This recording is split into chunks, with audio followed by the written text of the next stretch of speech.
Guys, আমরা এখন রাত্রে ঘুরতে বেড়াইছি সাইকেল নিয়ে। আমার দুই পাঙ্খু ভাই সাত করে। এই অবস্থা কিন্তু অনেক গরম গাইস। এখানে এসে একটা মসজিদ পাইছি, মসজিদের দিকে এখন পানি খাইতাম আমরা। এটা হলো পানির মেশিন, এখানে অনেক ঠান্ডা পানি দেয়। আমাদের 3 ফাইটারম্যান পানি পান করার পরে সবাই রওনা দিলাম বাসায়। এখন বাড়ির লোকে কয় আমায় ভূতে ধরেছে। রাত্রের দৃশ্য কাতারে অনেক সুন্দর লাগে। সাইকেল চালাতে চালাতে একটা গান ধরবো।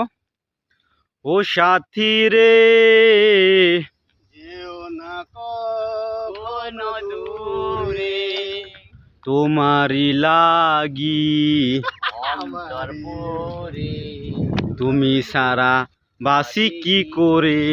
আর আমার আবার ডিউটি চলে আসছে, সেজন্য ডিউটিতে যাইতাম। তারপরে এসে আমার হেলিকপ্টারে আমি চালু করলাম। চালু করে গেটের সামনে এসে একটা হরেন দিলাম। হরেন দেওয়ার পরে এই হেডলাইটেরা বাড়ায় আসছে। আসার পরে তারপরে ডিউটি গেলাম। এখন বাজে রাত 12টা। ডিউটি শেষে 1:10 বাড়িতে ফেরত আইলাম। যদি ভিডিওটা ভালো লাগে প্লিজ